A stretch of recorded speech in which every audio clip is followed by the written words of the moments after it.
First, thank you all for being here. It's great to be here on this beautiful Sunday. Laureen, thank you for organizing this event and more importantly for making sure the weather was so beautiful today. I announced last week that I am running for re-election as Wisconsin Attorney General.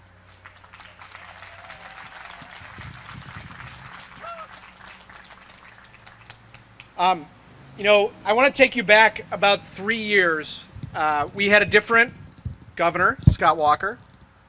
We had a different president, Donald Trump. And we had a different attorney general, Brad Schimmel. Now, you might remember some of the highlights from Brad Schimmel's tenure, things like his suggestion that we arm teachers with firearms, his suit that was challenging the constitutionality of the Affordable Care Act and trying to end protections for people with a pre-existing condition, the $10,000 of your money, our tax dollars, that he spent on gold-plated coins with his name on them. And he had a slogan that was reflected on those coins, KAED, which stood for his motto for the AG's office. And this is not a joke. It was kicking ass every day. That was his motto for our Department of Justice. Well, in 2018, our race for Attorney General was the only race in the country in which an incumbent AG was defeated. You may remember Governor Evers won by about 1.2 percentage points, or as I call it, a landslide margin, because we won by about 0.65%. And that was because of work that people all across the state did over a long period of time to work to get out the vote, to make sure people knew about the race, and to make sure they knew why it was important that we had an attorney general who was going to fight for the people of Wisconsin rather than for special interests.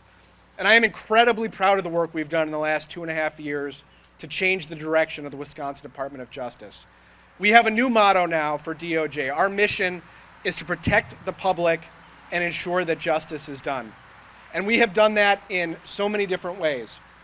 One is working to protect public safety.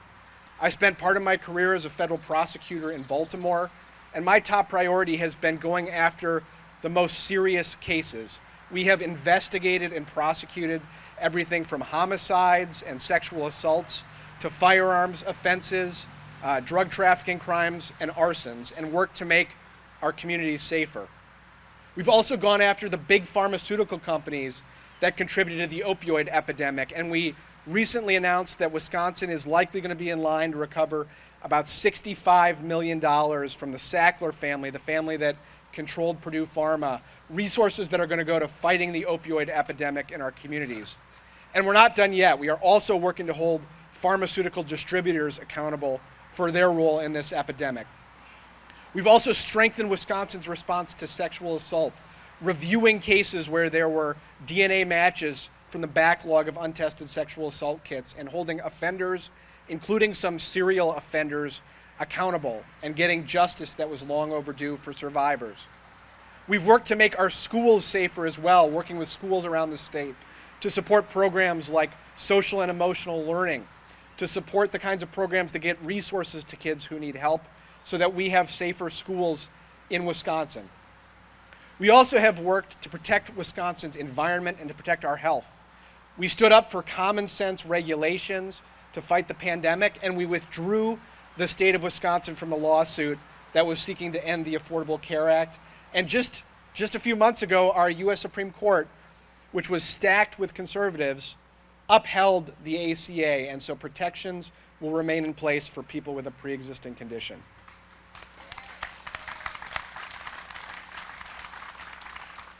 When it comes to our environment, we have gotten serious about holding polluters accountable again. Brad Schimmel did this thing where they would resolve a case without having any fine at all in some circumstances for polluters. Well, we've ended the backlog of cases that his administration hadn't handled, and we are now serious again about holding polluters in Wisconsin accountable. And we have fought against right-wing efforts to weaken our public trust doctrine.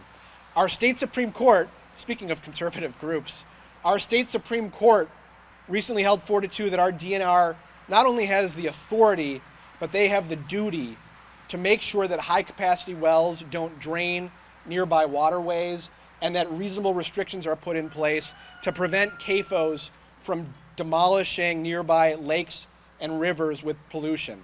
That was the case where we switched the Schimmel administration's position and we fought for the interests of our environment and clean water in Wisconsin.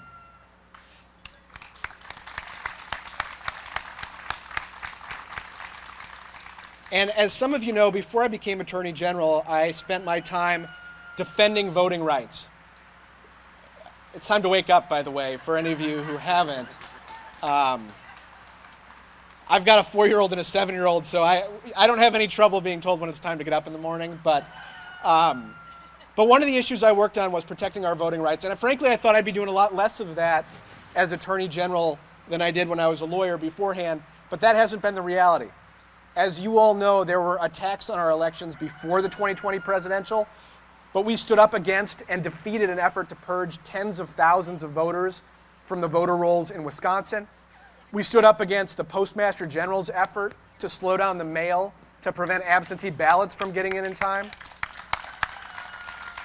We made clear that voter intimidation at the polls would not be tolerated.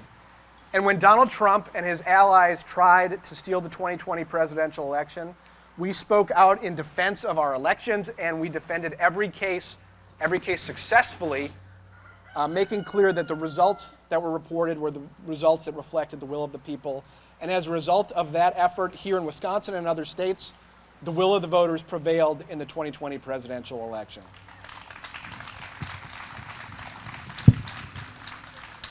Now, unfortunately, Donald Trump has set a template. There are going to be other Republican candidates who try to overturn our election results. Before that, we've got to make sure we've got fair maps in Wisconsin, by the way, and I want to encourage each of you to get involved in that fight. But we are seeing in state legislatures around the country efforts to make it easier to suppress the vote and efforts to make it easier for legislators to overturn elections. And in Wisconsin, we need to have an attorney general who's going to keep fighting to defend the will of the voters, not somebody who's going to join in an effort with Donald Trump or whoever the next Republican candidate for president is to try to overturn the results and destroy our democracy. We cannot let that happen. And that starts with re-electing a Democratic AG in 2022. Now, there are 2 Republicans who've announced that they're running for AG. One of them is the clear fundraising leader in the Republican primary, and as I'm sure you can all imagine, we are going to have some clear differences on the issues. We also have some clear differences on experience because the Republican running has never prosecuted a case. He hasn't really practiced law very much in the last 15 years.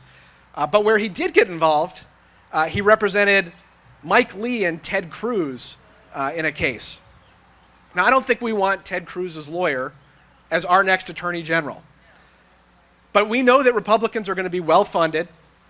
We know that they are going to fight hard to take back this seat. And the way that we are going to make sure that that doesn't happen is by preparing early, by organizing, and by putting together another strong campaign that allows us to talk about what we have accomplished for the people of Wisconsin and what we're going to keep working to accomplish in the next 4 years. Now, that's my 2-minute warning. I was about to wrap up, but if I've got 2 minutes, I might keep going. No, we need an attorney general whose best experience is something other than that he stayed at a Holiday Inn Express last night. Everybody remember those commercials? We are going to fight hard for re-election in this campaign. But I am asking everybody here, there are a lot of candidates for Senate. You're going to hear from them. We've got a lot of great, outstanding candidates. One of them is going to beat Ron Johnson in 2022. We've got to re-elect Governor Evers in 2022.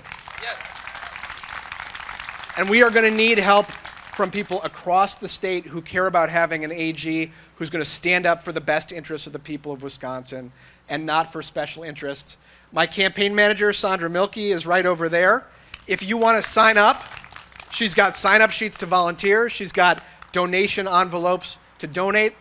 So we are asking for your help, and we need to have another successful year in 2022. So with that, I'm going to make way for our list of Senate candidates here. Thank you for all that you've done, and thank you for your help in the year and a half ahead. Thanks, everybody.